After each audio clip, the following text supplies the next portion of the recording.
हे हाय। तो काफ़ी दिनों के बाद हम लोग रूबरू हो रहे हैं जिसमें हम बात करेंगे। अभी मैंने हाल ही में आज के डेट में एग्ज़ाम दिया है सीएचएसएल का, उसके बारे में। शायद आपका भी एग्ज़ाम रहा होगा, क्योंकि जितने लोग मुझसे जुड़े हैं वह तो फिर रेलवे की एग्ज़ाम की तैयारी कर रहे हैं या एसएससी एग्ज़ाम की तैयारी कर रहे हैं। तो एसएससी सीएचएसएल शायद आपको पता ही होगा। तो 28 नवंबर, जो कि आज ही है, और मेरा एग्ज़ाम था 3rd शिफ्ट। तो अभी मैं जस्ट देकर ही आया हूँ। तो मैं सोचा, काफ़ी दिनों से मैंने कुछ अपलोड भी नहीं करा है, कुछ वीडियो भी नहीं बनाया। तो आज चलो एक वीडियो बना के लोगों से इंटरेक्ट भी हो लेते हैं, और बहुत सारी बातें हैं जो शेयर करनी है, वो सब शेयर भी कर लेंगे। तो अगर आपका भी 28 नवंबर 3rd शिफ्ट था एग्ज़ाम, तो कितने मार्क्स आपने, अभी तो मार्क्स को पता चलेगा नहीं, हालांकि कितने क्वेश्चंस कर रहे हैं आप सही, और साथ ही क्या लेवल रहा है एग्ज़ाम्स का, सेक्शन वाइज देखिए, रीजनिंग, मैथमेटिक्स, जीएस और इंग्लिश, इन सब के बारे में बात कर लेते हैं, और अपना आप शेयर कर दीजिएगा। तो साथियों, 28 नवंबर, देखिए बात तो करने का बहुत कुछ है। मैंने टीपीसी को अभी वीडियो नहीं बनाया है, और शायद और सारे एग्जाम्स भी पड़े हुए हैं, उनके रिगार्डिंग भी वीडियो भी नहीं बनाया है। तो उन सब के बारे में बताएंगे। अब एनटीपीसी की इसमें बात करूँ तो थोड़ा सा कह लो अलग हो जाएगा। तो एनटीपीसी की सेपरेट कर लेंगे। अभी हाल ही में एनटीपीसी सीबीटी 2 की रिजल्ट आई है, सीबीटी 1 की रिजल्ट आई, सीबीटी 2 की कहाँ आई है। वो भी ग्रेजुएशन नहीं, बल्कि आपके अंडर ग्रेजुएट वालों की।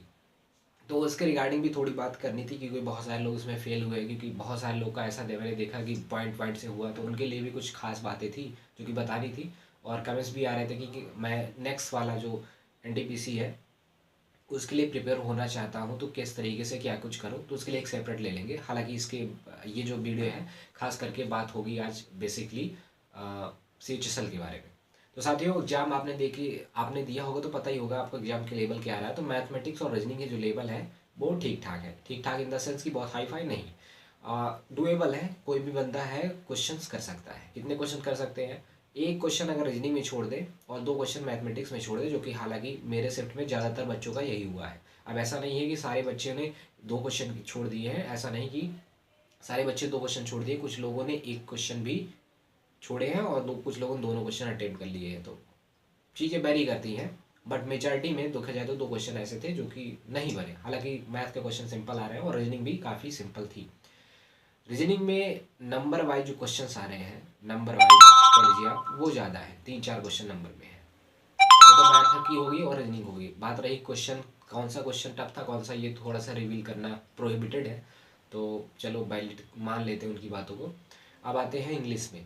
तो इंग्लिश का जो सेक्शन था साथियों, वो काफ़ी ठीक ठाक था, in the sense moderate level का था। जैसे कि कुछ क्वेश्चंस ऐसे थे, जैसे जो पैसेज था, पैसेज जनरली उन्होंने दिया था बड़ा पैसेज, ज़्यादा बड़ा तो नहीं था, लेकिन उसको पैसेज पढ़ने के बाद कुछ भी आपको पता नहीं चलता, क्योंकि पैसेज के आउट सब क्वेश्चन पूछे गए थे। उसमें से ग्रामर पूछ लिया गया था, सिनोनिम एंटोनिम पूछ ली गई थी, और किसी वर्ड का और मीनिंग पूछ लिया गया था। तो पैसेज पढ़ने का कोई मतलब नहीं था। हालांकि पैसेज पढ़ के आप केवल थीम समझ सकते थे, जो कि एक क्वेश्चन उस पर था। ठीक है। तो ये हो गया आपका पैसेज के बारे में। 5 क्वेश्चन थे शायद इसमें, हाँ। और ज़्यादातर एक्टिव पैसेज देखा मैंने, एक दो बेसिकली आपके देखने को मिले हैं सिनोनिम एंटोनिम, जो कि अच्छे से आराम से बन गए थे। हालांकि आप पढ़े तो होंगे ही सब चीज़ें, तो आप ऑप्शन भी अगर एलिमिनेट कर लेते हो एंटोनिम वगैरह में, तो भी बन जाते हैं। ठीक है। रही बात ग्रामर की, तो 2-3 क्वेश्चन ऐसे थे जो कि ग्रामेटिकल एरर वाली बात करूँ मैं, तो 2-3 क्वेश्चन ऐसे थे जो कि कह लीजिए आप थोड़े से, हालांकि ग्रामर क्या पूछ रहा है गलत, आसान देता तो फिर बन जाता है, लेकिन थोड़ा सा वही है कि अगर ठीक ठाक पूछ लेता है तो नहीं बनता है। स्पेलिंग एरर थी, जैसे सिगरेट का था, सलाम का था, और इस तरीके से चीज़ें थी। चलिए ठीक है, ये तो इंग्लिश की थी। इंग्लिश भी मॉडरेट लेवल की थी। ऐसा नहीं कह सकते कि भाई सब ने 25 में 25 कर दिए होंगे। हाँ, कि 20 तो डुएबल था ही, 5 क्वेश्चन इधर उधर आप काट लीजिए। बात करें अगर हम जीएस की, तो जीएस जैसा कि हर बार की तरह ऐसा भी रहा है। बात करते हैं जीएस की। जीएस देखेंगे आप तो जैसे जीएस होना चाहिए, जिस तरीके का ट्रेंड चल रहा है जीएस का, चाहे किसी भी एग्जाम को ले लो आप, चाहे ग्रुप डी अभी चल रहा है उसका भी ले लो, पिछली बार सीएचएसएल हुआ, सॉरी सीजीएल हुआ, उसका ले लो, आप 10+2 ले लो, या फिर पेज 11th ले लो। जितने भी जीएस के क्वेश्चंस आ रहे हैं वो मॉडरेट टू हार्ड लेवल के हैं। यानी कि 5-6 क्वेश्चन आप करंट अफेयर्स के आ रहे हैं, वो भी अच्छे अच्छे करंट अफेयर्स। आप स्पीडी पढ़े होगे, आप इडूटेरिया पढ़े होगे, आप गौरव सर का पढ़े होगे, या फिर किसी और आरडब्ल्यू सर का मैराथन लिया होगा। तो ऐसा नहीं है कि आपने 5 में 6 बना ली, 5-5 क्वेश्चन बना लेगा, ऐसा कभी नहीं होगा। हाँ, 2-3 क्वेश्चन आप बना सकते हो, बाकी 2 क्वेश्चन में आपको तुक्का लेना पड़ेगा, गेस करना पड़ेगा। अदरवाइज आप छोड़ भी सकते हो। बाकी रही जीएस के और क्वेश्चंस को, तो फैक्चुअल बेस्ड क्वेश्चन थे, थोड़े बहुत ठीक थे, 15-16 क्वेश्चन डुएबल थे, बाकी आप रिस्क ले सकते थे, इतना था जीएस में। तो ये ओवरऑल था आपका जीएस में। अब रही बात जिस तरीके से क्वेश्चन मैंने देखे हैं, वो अगर किसी बंदे का जीएस में और इंग्लिश में एक्यूरेसी ठीक ठाक है तो वो भाई अच्छा स्कोर कर सकता है, क्योंकि रीजनिंग में और मैथ में सब के सब उतने कर ले जाएंगे। और एक जो क्वेश्चन था मैथ का, वो बहुत लोगों ने नहीं किया होगा क्योंकि वो कैलकुलेटिव भी था और थोड़ा सा टाइम ले रहा था। तो मुझे लगता है मोस्ट प्रोबेबली चांस यही है कि भाई लोगों ने ड्रॉप किया होगा उसे। ठीक है, तो ये चीज़ें हो गई। अगर आपकी मैथ्स सॉरी आपकी अगर एक्यूरेसी है इंग्लिश में और जीएस में ठीक ठाक, मतलब जैसे आपने 20 में 20 करा तो 20 सही हो गए, मान लो 1-2 गलत हो गए, चलो ठीक है, 95-80 95-90% एक्यूरेसी चलती है।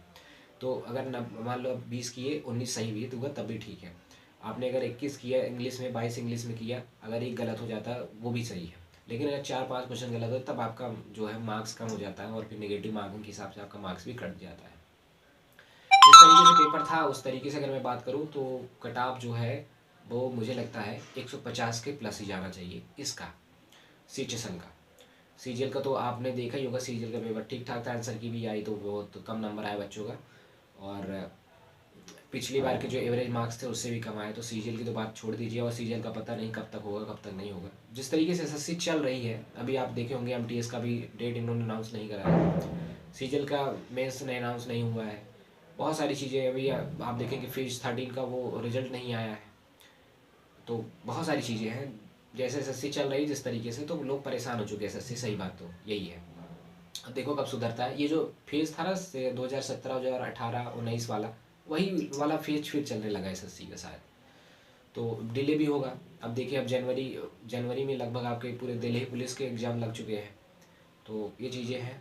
उसके बाद फिर आपके एमटीएस आएगी, फिर शायद CGL 2 आए, फिर CGL, फिर के बाद उसके बाद CHSL 2 आए, तो काफ़ी डिले होगा। CGL मुझे लगता है अप्रैल वगैरह में होगा CGL मेंस, तो इस तरीके से है।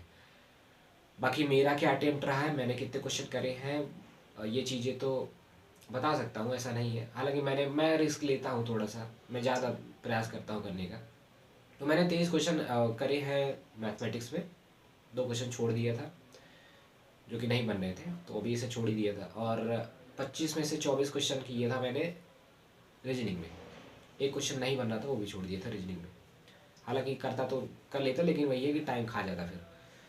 और इंग्लिश में तो भाई पूरे पूरे लिए हूँ, लेकिन यही है कि काल 2 क्वेश्चन 3-4 क्वेश्चन तो गलत होंगे ही होंगे। और अगर जीएस की बात करें तो जीएस में भी मैंने 3 क्वेश्चन उसके छोड़ दिए, जीएस में भी पूरे ले लिया हूँ इस बार, क्योंकि पिछली बार मैं सीजीएल में जीएस में पूरा ले ही नहीं पाया था।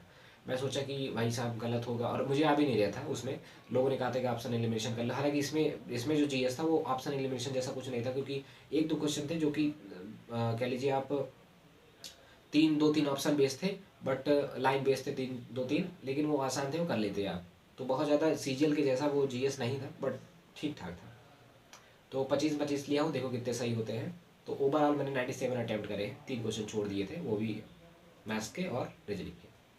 तो ये तो रहा मेरा। आप देखते हैं आंसर की आएगी तो कितना स्कोर आएगा, उसके बेसिस पे हम लोग देखेंगे क्या होगा CHSL में या नहीं होगा, वो बात की बात है। हालांकि वैकेंसी बहुत ज़्यादा नहीं है, तो उम्मीद है कि कट ऑफ हाई जाएगी ही जाएगी।